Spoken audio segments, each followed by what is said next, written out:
In the modern interpretation of Cannonball, there's kind of a fork in two directions. You've got the one-off time trial record attempts like I did 10 years ago, and we set the record at 28 hours, 50 minutes, but there's also some organized events where the speeds are generally limited a little bit, either by age of the vehicles, horsepower of the vehicles, or cost of the vehicles. We've talked about the 2904, the C2C Express, the musket ball, things like this, but Taylor Hull, who is a professional Formula Drift driver and a race car driver in a variety of capacities, has also been organizing an event called the Southern Classic, which is an homage or a tribute run to the Bandit run from Smokey and the Bandit, so Atlanta to Texarkana and back. He's done that several times in the spring. And he got the idea that he wanted to organize some kind of a cannonball, and he brought up the idea of the US Express. Now, the Cannonball Baker Sea to Shining Sea Memorial Trophy Dash, which was organized by Brock Yates and Steve Smith of Car and Driver magazine, was run 4 times competitively in 71, 72, 75, and 79.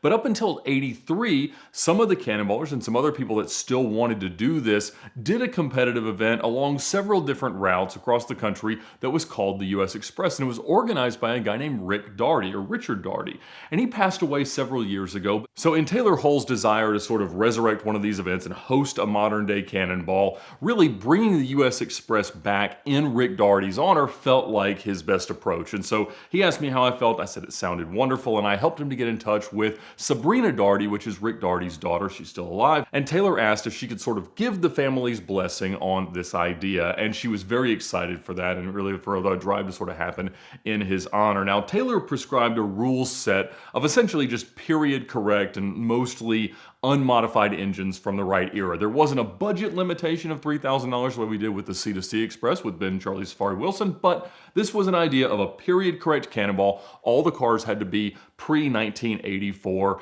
and no power adders or things like that. You still saw the fuel cells and people spending a lot of money on these cars, but really we didn't want to take it all that seriously, or I should say I didn't want to take it all that seriously. And in discussing it with John Ficarra and Trevin, our CEO, while we were doing the Alaska expedition with SWAE, they kind of had the same idea. They just wanted to kind of go about and just have a good time, not worried, see all of our friends and enjoy a cannonball. And so of all the gags from the period runs and the movies, the one that we never really seen somebody try again was the Chic in the Rolls-Royce. And we always felt like that was such an iconic scene with Jamie Farr. So paying an homage to that during the US Express just felt perfect. And so we thought, hey, we can probably go out and buy a semi-functional Rolls-Royce that may or may not make it across the country. And it's the right level of serious, the right level of fun. And honestly, you can't go that fast or get into that much trouble in an old Rolls-Royce anyway.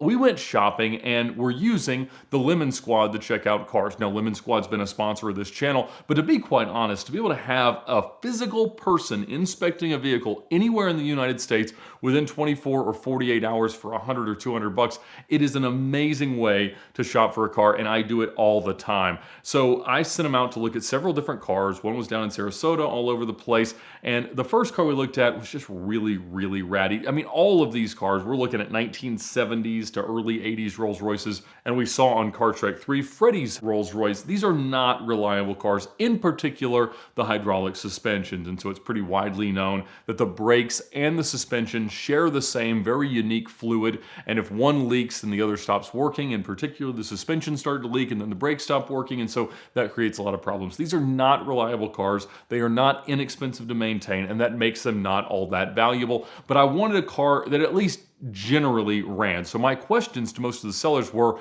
how recently has the car been driven more than 100 miles? And the answers to all of them were 5 or 10 years ago. But we found a car that was in North Carolina, just outside of Charlotte, and I was actually on the way back from driving to Indianapolis on this event that we did with Pirelli. So I'm driving my Murcielago back, and I was able to get the guy from Lemon Squad out to look at the car the day prior, and everything looked okay enough. Now, this was a single family owned car since 1979. It was a 1976 Rolls-Royce Silver Shadow that was kind of a beige and green two-tone look over a tan interior. I thought a very pretty car. We wanted a white one to match the movie, but at the end of the day, functional was more important than color.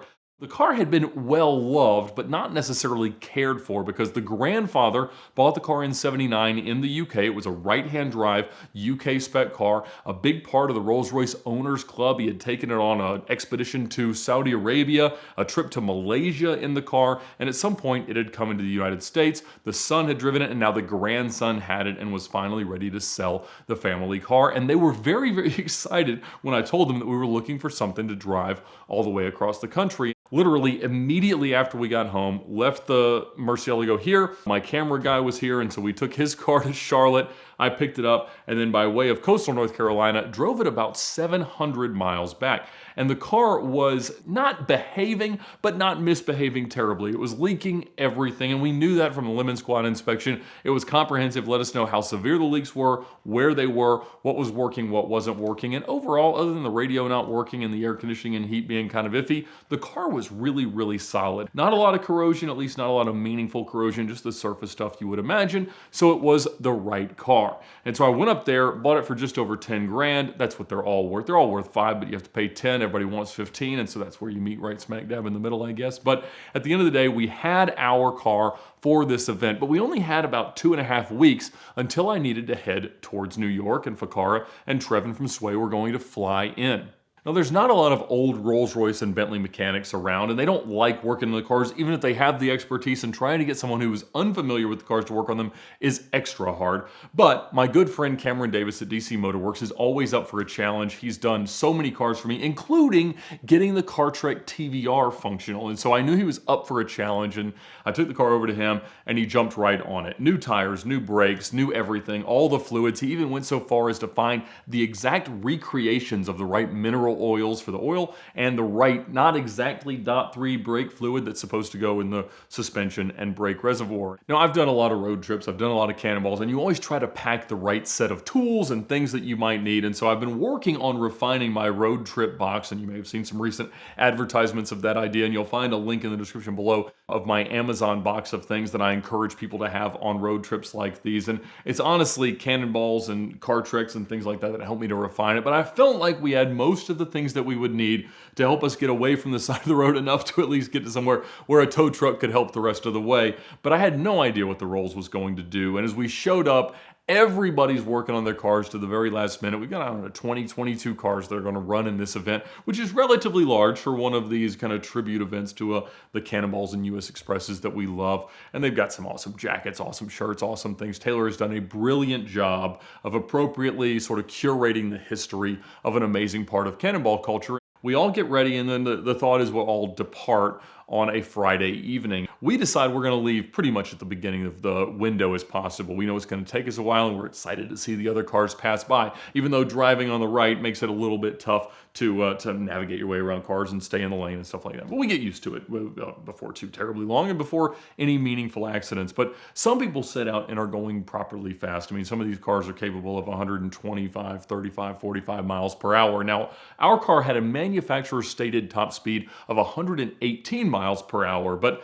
in kind of experimentation, it got a little weird at 95. Sometimes it would be in the mood to go just over 100, and in fact, early in the run on a nice downhill stretch, we were able to do 111 miles an hour. But eventually, we were out west, and the car had survived a long way. Everything seemed okay, and I pushed it a little extra hard, and we actually got it up to a GPS-verified speed of 122 miles per hour. Now, clearly, our tires are a whole lot better than they were 40, 50 years ago, but the car held together remarkably well. I say that, I mean, at speed, it would actually flap the doors so hard that the dome lights would come on spontaneously, and we did have the cap over the wheel bearing pop off and put, you know, all of the grease throughout the hubcap area, and the lug nuts would loosen themselves. But generally, we would just stop and check the oil, check the brake fluid, both of which would have been depleted just a little bit in the last leg. So I think we burned through 4 to 5 liters of oil and probably 5 to 6 liters of the brake fluid, but we had plenty of it on board thanks to Cameron finding the right stuff. And ultimately, we made it. Now, we did not make it all that fast. We averaged 78 miles an hour and did the run in 36 hours and 10 minutes, but we got there. And that's really what it's all about. You never know what the journey's going to be like. I think that's the 9th time that I have done a competitive crossing of the United States and countless other coast-to-coast road trips, but it always means something different. It's a different experience in the car with different co-drivers, but at the end of it, you always get there. You feel like you've achieved something, and we had an amazing party at the Portofino. They're always not that happy to see us pull in, but we make a little bit of a mess of their parking lot and have an absolute blast. It was another Cannonball completed, but the most interesting thing about the finish line was actually what was there waiting for me. A few months ago, I bought through Matt Ivanhoe, the cultivated collector who has sat here and told a bunch of stories, a 1997 Lamborghini Diablo SV out of Japan.